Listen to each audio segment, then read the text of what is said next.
नमस्कार दोस्तों, मैं हूं Kabir. Welcome to street study. तो दोस्तों, इस वीडियो में हम बात करेंगे वोडाफोन आइडिया लिमिटेड से रिलेटेड, और कुछ बातें हम आईटीसी से रिलेटेड भी देखेंगे। बहुत से मेरे फ्रेंड्स पूछ रहे हैं मेरे से इस बारे में कि आईटीसी में हमें क्या करना चाहिए। तो दोस्तों, वन बाई वन करके हम सारी न्यूज़ वोडाफोन आइडिया लिमिटेड और आईटीसी से रिलेटेड देख लेंगे। वीडियो अच्छी लगे तो प्लीज़ लाइक कर देना। चैनल पे पहली बार आए होंगे तो चैनल को सब्सक्राइब करके रख लेना, ताकि आपको हर वीडियो की नोटिफिकेशन सबसे पहले मिलती रहे। तो दोस्तों, डिस्कशन करते हैं सबसे पहले वोडाफोन आइडिया लिमिटेड से रिलेटेड। तो आज देख सकते हैं वोडाफोन आइडिया की जो ओपनिंग है 10.95 पे है। हाई भी इसने 11.25 के आसपास का लगाया है, और लो देख सकते हैं आप 10 रुपये 55 पैसे का है। कंपनी का मार्केट कैप आप देख सकते हैं 316.98 बिलियन का है। दोस्तों, आज देख रहे हैं आप सुबह से लेके 3 बजे के अराउंड ये शेयर कंसोलिडेट हो रहा था 11 रुपये से लेके 10 रुपये 90 पैसे के बीच में, और एकदम से 3 बजे के आसपास आप देख सकते हैं एक बार बुल रन आया। ये शेयर फिर से 11.440 तक पहुंचने के लिए कोशिश कर रहा था। जो इसका सपोर्ट आप देख सकते हैं 1140 के पास एक हमें रेजिस्टेंस देखने को मिल रहा है, वो ब्रेक करने की कोशिश कर की इसने, बट फिर से ये नीचे आ गया और क्लोजिंग दी इसने 11.20 पे। और आप देख सकते हैं जो आज शेयर डाउन था 0.10 से आज डाउन था। तो दोस्तों, कुछ न्यूज़ हम डिस्कशन करेंगे वोडाफोन आइडिया में क्या न्यूज़ चल रही है। तो सबसे पहली न्यूज़ है Vodafone idea CEO Ravinder Takkar will get nil remuneration for 3 years. इसका मतलब क्या हुआ कि वोडाफोन आइडिया के जो नवीनतम सीईओ बने हैं रविंदर टक्कर जी, वो 3 साल तक कोई भी सैलरी नहीं लेंगे। तो कंपनी के लिए ये थोड़ी अच्छी बात हो सकती है, क्योंकि आपको पता है जो सीईओस होते हैं कंपनी के, उनकी ऑलरेडी बहुत ज़्यादा सैलरी होती है, बहुत ज़्यादा हाइक्स होता है उनकी सैलरीज में। तो जो वोडाफोन आइडिया के जो प्रीवियस सीईओ थे वलेश शर्मा, उनकी आप देख सकते हैं जो सैलरी थी वो थी 8.59 crore for his service to the company during financial year 20। तो Vodafone Idea Limited CEO and managing director Ravinder Takkar, who has been appointed for a period of 3 years with effect from August 2019 will get nil remuneration for the service to the company. तो उन्होंने यही बातें कही हैं कि वो कोई भी अभी सैलरी नहीं लेंगे।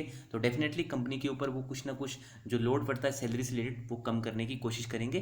तो इनकी तरफ से अच्छी बातें कही गई हैं रविंद्र टक्कर की जगह तरफ से। But they will get all expenses, but the company will bear all the expenses of Takkar relating to traveling, lodging and boarding, entertainment and another incidental expenses for the business of the company as per the policy of the company। तो दोस्तों, बाकी जो इनको जो allowances वगैरह मिलते हैं वो सब मिलेंगे, बट जो मेन सैलरी होती है, जो इनका मेन पैकेज होता है, वो ये 3 साल तक नहीं लेंगे। तो दोस्तों, ये थोड़ी सी कंपनी के लिए अच्छी बात है। नेक्स्ट न्यूज़ देखते हैं। नेक्स्ट न्यूज़ क्या चल रही है, ये थोड़ी सी हम देख सकते हैं थोड़ी सी नेगेटिव न्यूज़ है। तो न्यूज़ क्या है, Grasim small investor may not be keen to invest more in Vodafone Idea. तो जो ग्रेसिम के जो छोटे इन्वेस्टर्स हैं, जो स्मॉल शेयर होल्डर्स हैं, वो वोडाफोन आइडिया में इन्वेस्ट करने को इंटरेस्टेड ही नहीं है। तो आप देख सकते हैं बिजनेस स्टैंडर्ड का आर्टिकल है। तो minority share holder of Grasim industries who owns 60% stake in the company and have not seen zero returns on their investment in Vodafone Idea Limited are likely to agree to invest more in the telecom company, say investor। तो वो unlikely, they are not interested to invest in Vodafone Idea। Last week Vodafone Idea agreed to raise up to rupees 25,000 crore. अभी हमने देखा था last week भी company ने बोला था कि हम 25,000 करोड़ के आसपास फ्रेश सिक्योरिटी इसमें कंपनी में रेस करेंगे। बट स्टिल अभी ग्रेसिम की तरफ से कोई भी आप देख सकते हैं माइनॉरिटी स्टेक होल्डर जो है, जो माइनॉरिटी शेयर होल्डर्स हैं, वो अभी भी इंटरेस्टेड नहीं है, अभी भी वो बेस्टेड नहीं है अभी कंपनी में इन्वेस्टमेंट के लिए। With Grasim taking a big hit on an investment of ₹2900 crore in the right issue of Vodafone Idea last year as per its entitlement. तो नेक्स्ट न्यूज़ इज, बट एक चीज़ और आपको ध्यान रखनी है, the Birlas own 27.5% stake in Vodafone Idea. तो Vodafone Idea में जो विरलास का स्टेक है वो बहुत ज़्यादा स्टेक आप देख सकते हैं, 27.5% के आसपास इनका स्टेक है। नेक्स्ट न्यूज़ डिस्कशन करते हैं। Vodafone idea survival does not depend on tariff hike alone axis securities. तो एक्सिस सिक्योरिटीज़ ने कहा है कि वोडाफोन आइडिया का जो सर्वाइवल है वो डेफिनेटली डिपेंड नहीं करता है टैरिफ हाइक के ऊपर, ये कुछ और चीज़ों के ऊपर भी डिपेंड करता है। तो ये किन किन चीज़ों पे डिपेंड करता है, वो सभी चीज़ें होंगी जो टेक्नोलॉजी से रिलेटेड होंगी, या फिर ये कैसे इंफ्रास्ट्रक्चर को यूज़ करते हैं, कैसे अपनी सर्विसेज को प्रोवाइड करते हैं, तो उससे रिलेटेड होगा। तो अब जब इनके बेसिकली नवीन कुलकर्णी जी जो हैं उनकी तरफ से कुछ जो बातें पूछी गई तो उन्होंने इसका रिस्पॉन्स दिया। तो आप देख सकते हैं इनकी तरफ से क्या आंसर दिया गया है। The pricing action is just one aspect of the whole Vodafone Idea survival equation, that is not the only aspect। उन्होंने बोला कि प्राइसिंग ARP जो बढ़ा दें कंपनी का वो हो सकता है, बट अगर ARP जो कंपनी का बढ़ाया गया बट और ऑपरेटर्स ने नहीं बढ़ाया तो ये भी वोडाफोन आइडिया के लिए एक दिक्कत की बात हो सकती है। The larger point here is that the Vodafone Idea needs to have a clear cut business plan in terms of investment in the network, investing in their business, and thereafter raising the tariffs, so that when the tariffs are increased, the customer will continue to stick with the operator. The operator is providing that quality of product.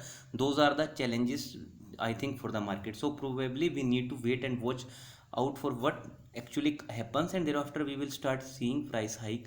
Because if Vodafone Idea increases price, अगर Vodafone Idea price बढ़ा देता है, then can hold on to their customer. वही है कि अगर साथ वाले इनके कॉम्पिटिटर अगर प्राइस हाइक नहीं करते हैं, तो वोडाफोन आइडिया के लिए ये दिक्कतें हो सकती है कि इनके जो भी सब्सक्राइबर है वो इनको छोड़ के दूसरे ऑपरेटर्स में जा सकते हैं। इवन जियो क्लेम कर रहा है कि उनके पास 2024 तक अराउंड 50 मिलियन सब्सक्राइबर हो जाएंगे। तो वो भी एक चीज़ हमें देखनी होगी कि आने वाले टाइम में वो क्या होती है।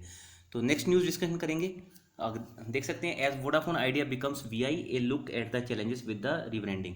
तो दोस्तों इवन मैं भी वोडाफोन आइडिया की सिम यूज़ कर रहा हूँ। तो पहले जहाँ पे वोडाफोन आइडिया लिखा आता था, तो वहाँ पे अब वीआई लिखा आना शुरू हो गया। तो आप देख सकते हैं इनका जो नया लोगो है, वीआई टुगेदर फॉर टुमारो। ठीक है, तो इन्हें मेजर अनाउंसमेंट उन्होंने बेसिकली जो सितंबर 7 को जो मेजर अनाउंसमेंट की थी 11/4/5 पे, तो उसमें इन्होंने ये नया लोगो और अपने जो आने वाले जो एक्सपेक्ट हैं जो कंपनी के, वो सारी चीज़ें इन्होंने बताई थी। बट आपको पता है कभी भी कंपनी रीब्रांडिंग करती है तो इससे क्या होता है, बेसिकली इससे कंपनी के ऊपर बेसिकली लोड तो पड़ता ही है। क्योंकि ऑलरेडी हमने देखा था स्नैपडील ने 2016 में किया था, तब इसको 200 करोड़ रुपीज़ पे करना पड़ा था रीब्रांडिंग के लिए। तब देन एयरटेल ने स्पेंड किया 200 करोड़। एंड देन हमने देखा था जब हीरो अलग हुआ था हीरो होंडा से, तब हीरो ने भी खुद से हीरो मोटर कॉर्प करके जो ब्रांडिंग की थी, इसने भी 2011 में 175 करोड़ स्पेंड किया था। इसके अलावा हम देख सकते हैं Vodafone Idea announce that from September 7 onwards Vi ads will be on the TV and digital platforms. तो इवन आप देख रहे होंगे बहुत से जो यूट्यूब चैनल्स हैं या फिर आप डिजिटल मीडिया आप न्यूज़ चैनल देखते होंगे, वहाँ पे भी वीआई एड्स आनी स्टार्ट हो गई हैं। In 2000 when BP and oil and gas company change its logo to Helios flower, it cost to the company $211 million. तो जब भी कभी कोई रीब्रांडिंग होती है तो डेफिनेटली कंपनी के ऊपर कॉस्ट बढ़ती है। कंपनी की कॉस्ट जब बढ़ती है तो डेफिनेटली वो रेवेन्यू जब प्रॉफिट में से उसको निकाल के देते हैं, तो हो सकता है उसकी वजह से भी जो शेयर प्राइस है हमें कम नीचे आता हुआ देखने को मिल रहा है। और एक मेन प्राइस शेयर का ये भी नीचे गिरने का है, इंडिया चाइना के टेंशन के कारण भी हम देख रहे हैं बहुत ज़्यादा प्रॉफिट बुकिंग हो रही है, लोग हाई लेवल पे माल को बेचते जा रहे हैं। नेक्स्ट देख सकते हैं, even Vodafone has seen many name changes from max touch. Vodafone ने बहुत से नाम चेंज किया, आपने देखा होगा मैक्स टच, ऑरेंज, बीपीएल। तब आपने एक वो सुना होगा हज इज़ ऑन एसआर। तो हज आपने अगर कोई पुराना आइडिया की सिम या वोडाफोन की सिम लेके, जिन्होंने वोडाफोन की पुरानी सिम रखी होगी, पुरानी बहुत पुरानी मैं कह रहा हूँ, ये बात है अराउंड 2007 या 8 के अराउंड की, तो उस टाइम पे एसआर के नाम से ये सिम बिकती थी, हच एसआर। मैं भी उस टाइम पे हच एसआर यूज़ करता था। तो उसके बाद ये हच इज़ नाउ वोडाफोन करके ये ऐड चलने लगी, तब हच वोडाफोन बना था। तो ये कंपनी भी तो काफ़ी ब्रांड ऑलरेडी चेंज कर चुकी है, अलग अलग एटमोसफियर से, अलग अलग प्रेशर से निकल के कंपनी आगे आई है। तो दोस्तों जब भी कभी ऐसा कंपनी कोई करती है, ब्रांडिंग वगैरह करती है, तो डेफिनेटली कंपनी को कुछ ना कुछ कॉस्ट पे करनी पड़ती है। तो कॉस्ट पे करेगी तो कुछ ना कुछ कॉस्ट कट भी करनी पड़ेगी अगर कंपनी को सर्वाइव करना है। तो दोस्तों आप देख सकते हैं वोडाफोन और आइडिया का इन्होंने बता रखा है। वोडाफोन एक अर्बन सोफिस्टिकेटेड ग्लोबल ब्रांड है, और आइडिया क्या है, एक rustic intelligence and native humour है। तो इन दोनों को मिला के ये एक टुगेदर एक कंबाइंड एक गुड इंटेंटिटी बनती है। तो देखते हैं दोस्तों आगे वोडाफोन आइडिया में आगे क्या हो सकता है, वो सारी चीज़ें हम देख लेंगे आने वाले अपने वीडियोस में। अभी आईटीसी से रिलेटेड कुछ बातें कहना चाहता हूँ। आप देख सकते हैं आईटीसी का शेयर आज भी ₹3.90 से लुढ़क चुका था। आप देख सकते हैं 2% के आसपास की गिरावट थी।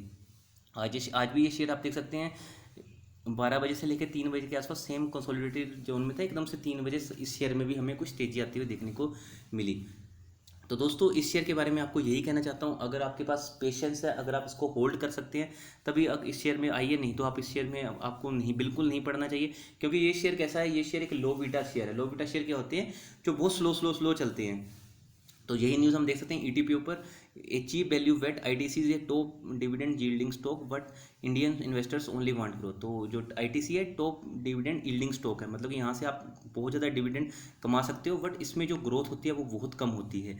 तो दोस्तों मैं वही कहना चाहता हूँ फिर से एक बार आपको, अगर आपको लगता है कि आपका जो प्रोस्पेक्ट है वो लॉन्ग टर्म का है, 10 साल का या फिर 5-8 साल का है कम से कम, तभी आप इस शेयर में आइए, नहीं तो अभी आप इस शेयर को चाहें तो अवॉइड कर सकते हैं, क्योंकि ये शेयर बहुत स्लो चलने वाला है, बट ये शेयर ऐसा डिविडेंड देता है कि ये आपको मालो माल भी बना देता है। तो आई होप दोस्तों जो भी मैंने वीडियो बनाई आपको अच्छी लगी होगी, वीडियो समझ आई होगी।